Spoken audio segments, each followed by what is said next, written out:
Imagine waking in darkness, your skin pressed against cold stone, the echo of the arena still vibrating in your bones. Just hours ago, 50,000 Romans roared as they watched your husband die, torn apart by a starving lion. The crowd is gone now.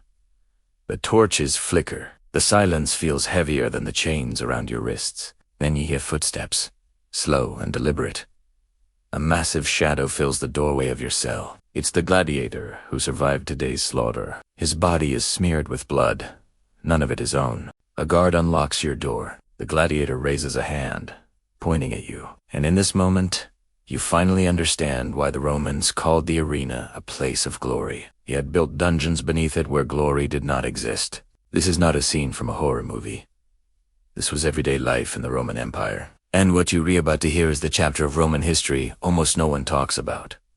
Not the victories, not the architecture, not the emperors, but the machinery of cruelty that operated after the crowds went home, documented by Roman writers, confirmed by archaeology, and carved into the very stones beneath the Colosseum. Stay with me till the end. After this, you will never look at ancient Rome the same way again. Hollywood has lied to us for decades. Movies show gladiators as heroic rebels, honorable warriors, ferocious fighters, but they never show what happened after the games ended, and the spectacle on the sand turned into something far darker. Modern historians had to invent a Latin phrase to describe it. Victoria Carnalista. Carnalista, but the Romans never used that phrase, because to them, it wasn't unusual. It was simply a routine. Roman authors like Martial, Juvenal, and Seneca wrote openly about it. They described a world where conquered women were held beneath arenas and distributed as rewards literal prizes for gladiators who fought well. These weren't metaphors. They were inventory items managed by the Roman government with the same efficiency used to build aqueducts and highways. The same civilization that engineered concrete and carved empires also perfected the industrialization of human suffering. Before I take you deeper into the underground, do one thing for me. Look at that like button. If you believe hidden history deserves to be told, especially the parts the world prefers to forget, click it right now. And let me know in the comments where in the world you're watching from. Because this story isn't just about Rome. It's about what empires do when no one is watching. Rome didn't create cruelty at random. It built a system called organized, systematic. When the legions conquered a new land, they didn't simply celebrate a victory. They processed people like livestock. Men of fighting age were executed or sent to mines. Children were separated and sold. Women of childbearing age became state property, labeled captive, and shipped to the arenas. Legally, they weren't human anymore. Roman law classified them as res. Furniture had the same legal status. A chair had the same rights. You could not commit a crime against an object. And to Rome, that's all they were. The games themselves were psychological warfare. When Romans watched a captured warrior face a lion, it wasn't just entertainment. It was a message carved in blood. Defy Rome, and this is your fate. During midday breaks, when senators and elites left for lunch, the most horrific displays occurred. Condemned prisoners reenacted myths where the deaths were real. Roman poets described these scenes casually, almost with amusement. One man forced to play Orpheus was mauled to death by a bear while the crowd enjoyed afternoon snacks. Another woman, forced to reenact the myth of Pasiphae, was assaulted by an animal until she died from her injuries all.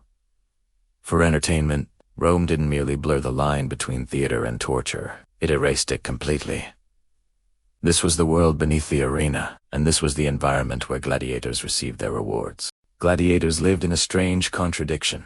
They were slaves, legally worth less than a dog, yet celebrities adored by rich Roman women.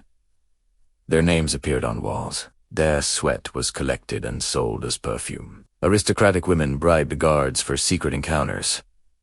But Rome never forgot Spartacus. 78 gladiators escaped and raised an army of 70,000 slaves who almost destroyed Rome itself. When Rome finally crushed them, 6,000 survivors were crucified along the Appian Way, one body every 40 meters. A forest of suffering stretching for miles. That memory haunted Rome forever. So the empire controlled gladiators with a mixture of brutality and rewards food, money, and access to captives. Ancient sources hint at this repeatedly. After major games, victorious gladiators were escorted beneath the arena into long tunnels lit by oil lamps, past the cages holding lions and tigers, past the storage rooms where weapons and armor were kept, toward a row of small stone chambers. These chambers still exist. Archaeologists have found them rooms, with benches built at specific heights, iron rings embedded into walls and floors, doors that lock only from the outside. Some walls have scratches deep, desperate scratches made by fingernails. These were not animal cages, not storage rooms. Something else happened here. Records show the women inside were categorized in Roman ledgers. Their names were replaced with numbers. Their origins were stamped onto documents Germanica, Britannica, Partica. They were items, assigned like equipment. Sometimes gladiators could choose. Sometimes they were assigned, the door closed, the lock clicked, and Rome looked the other way. Rome didn't see this as cruelty. It saw it as maintenance, as administration, as part of the budget of the games. This system solved several problems.